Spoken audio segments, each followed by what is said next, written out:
celakalah orang-orang yang menulis Alkitab. Nih Pak Bu, ini apa namanya? Ini Alkitab. Ini Alkitab ini kitab suci orang Nasrani.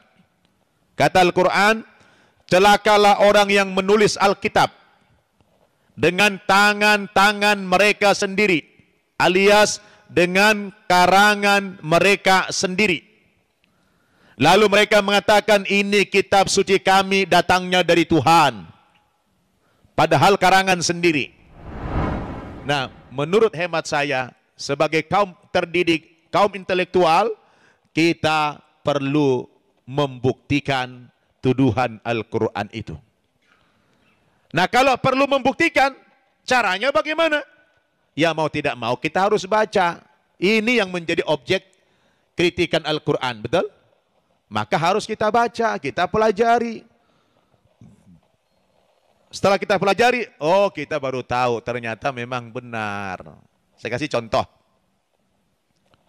Saya bacakan ayat yang porno misalnya. Ini bunyinya begini. Betapa cantik, betapa jelita engkau, hai tercinta di antara segala yang disenangi. Sosok tubuhmu seumpama pohon korma, dan buah dadamu gugusannya. Kataku, aku ingin memanjat pohon korma itu, dan memegang gugusan-gugusannya. Kiranya buah dadamu seperti gugusan anggur, dan napas hidungmu seperti buah apel. Kata-katamu manis bagikan anggur, dan seterusnya lah.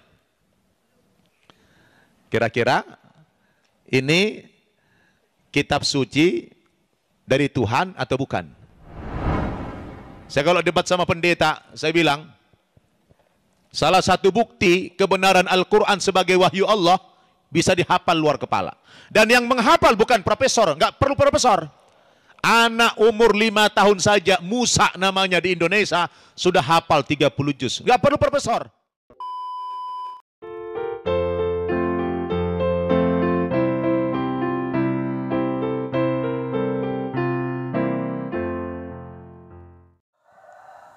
Ya, saya Gembala Are ingin mengkonter apa yang disampaikan oleh Ustadz Nababan yang mengaku diri sebagai mantan pendeta dan mengaku anak dari seorang pendeta.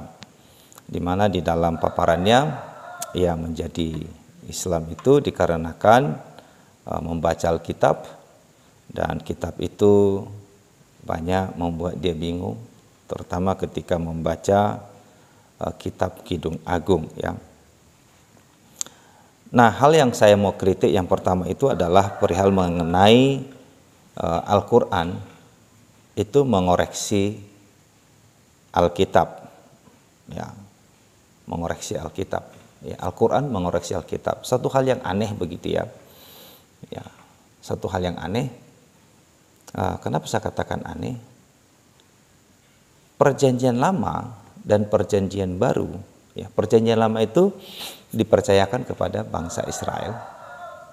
Perjanjian Baru itu adalah menjelaskan Perjanjian Lama. Karena dalam Perjanjian Lama itu berisi nubuatan, ya, dan Perjanjian Baru itu menjelaskan bahwa nubuatan itu sudah digenapi. Begitu ya. Nah, jadi kalau Al-Quran itu mengoreksi, itu cukup tidak masuk akal begitu ya. Ya mau aneh sendiri ya. Nah, itu satu. Yang kedua, dia mengatakan bahwa Alkitab itu bukan firman Tuhan, tidak mungkin diilhamkan Tuhan karena di dalamnya ada berisi pornografi. Ketika ia membaca yang namanya kitab Kidung Agung, ya memang dia akan menemukan hal-hal seperti itu.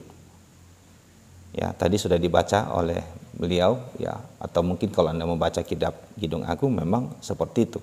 Nah, tetapi pertanyaannya adalah mengapa kitab Kidung Agung itu masuk ya, masuk kanon Alkitab?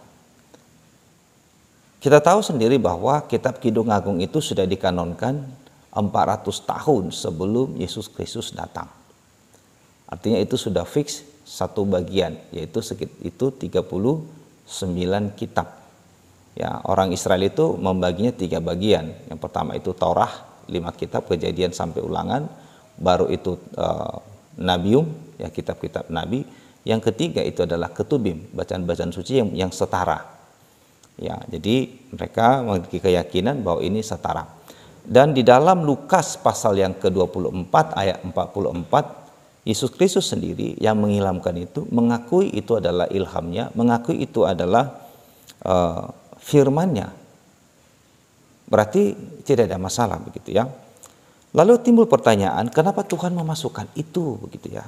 Yang pertama saudara, kita harus mengerti, kita harus memahami ya, Alkitab itu adalah kitab yang mencatat apa adanya atau mencatat segala secara objektif yang terjadi.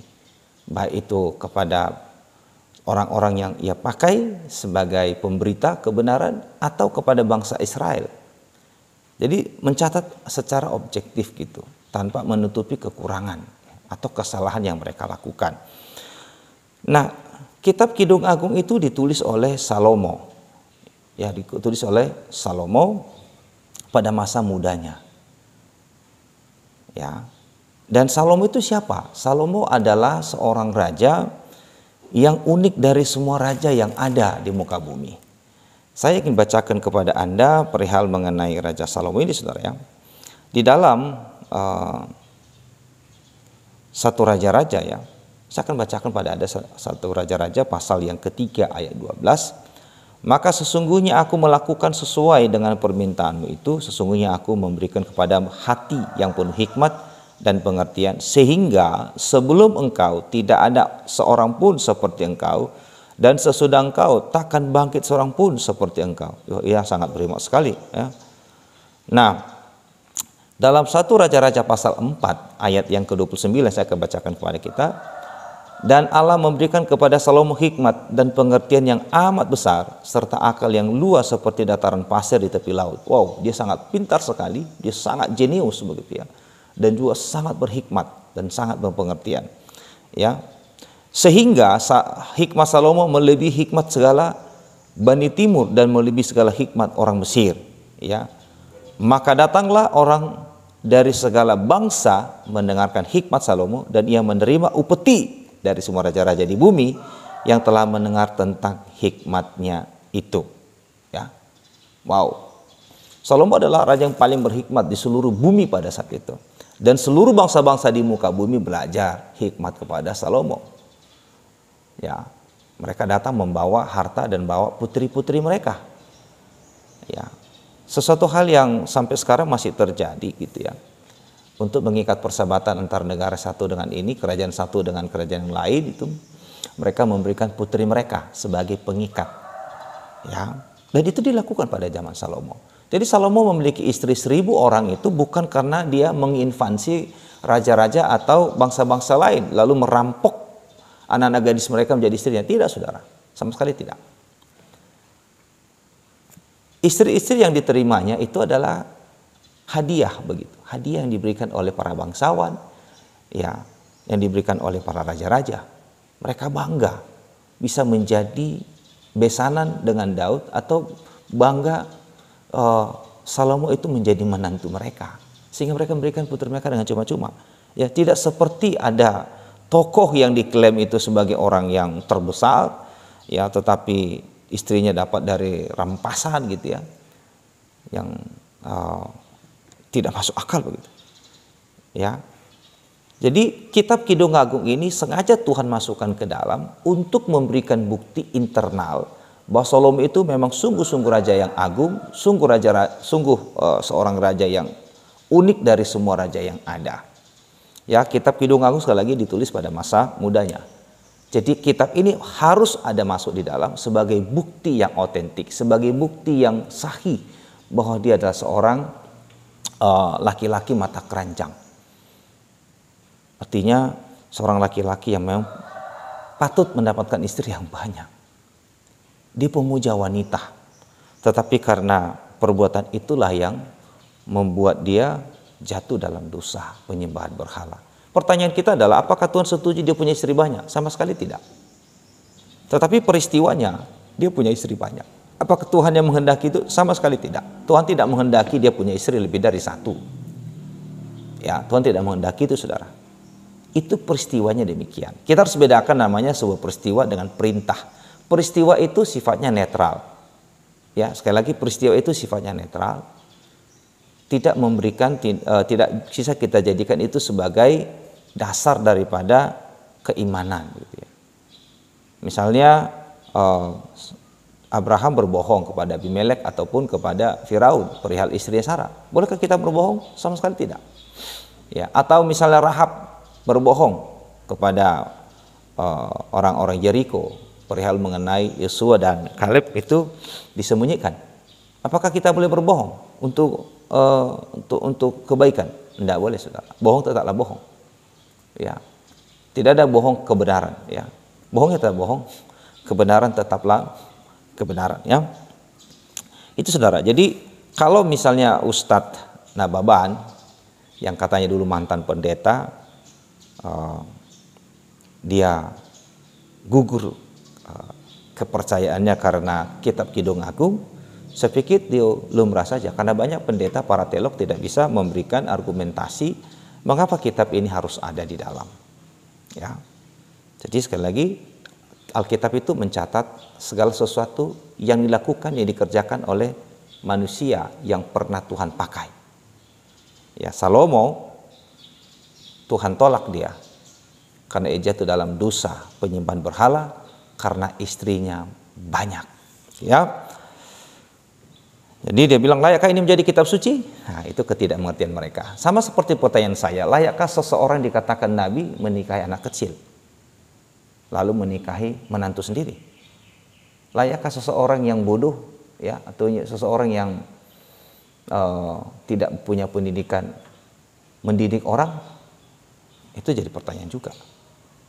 Ya. Berikutnya, saudara, dia membuat pernyataan bahwa bukti Al-Quran firman Allah itu adalah karena bisa dihafal. Apakah sesuatu kitab atau satu buku yang bisa dihafal bisa kita jadikan sebagai dasar bahwa itu datang dari Tuhan? Sama sekali tidak, begitu ya. Kita tidak bisa menjadikan itu sebagai dasar, begitu ya. Apakah ada orang Kristen bisa menghafal Alkitab? Dulu iya. Karena Alkitab dulu itu tidak sebanyak yang sekarang. Sebelum John Gutenberg menemukan mesin cetak, orang Kristen itu rata-rata menghafal Alkitab, tapi tidak pakai pamer-pameran, begitu ya. Sampai membuat namanya perlombaan, ya. Enggak. Karena orang Kristen itu mengimaninya dan melakukannya, begitu. Menghafal. Karena pada saat itu Alkitab itu adalah barang yang langka. Hanya orang-orang tertentu yang punya, karena memang itu ditulis dengan tangan dan membutuhkan waktu yang cukup lama untuk bisa menulis Kejadian sampai Wahyu. Itu membutuhkan 18 tahun sampai 24 tahun lama penulisannya, ya.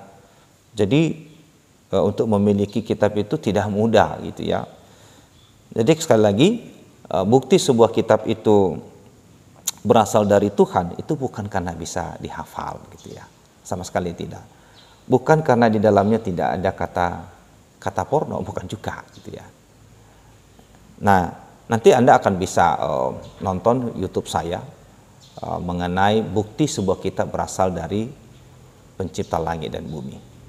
Dan saya sampai di sini untuk bisa menjelaskan kepada Anda, mengkonter pendapat Ustadz Nababan. Tuhan Yesus memberkati. Jika saudara-saudara merasa terberkati dengan video ini, silakan like, subscribe, dan share supaya semakin banyak yang mendapat berkat rohani dari video ini. Tuhan memberkati dan Maranatha.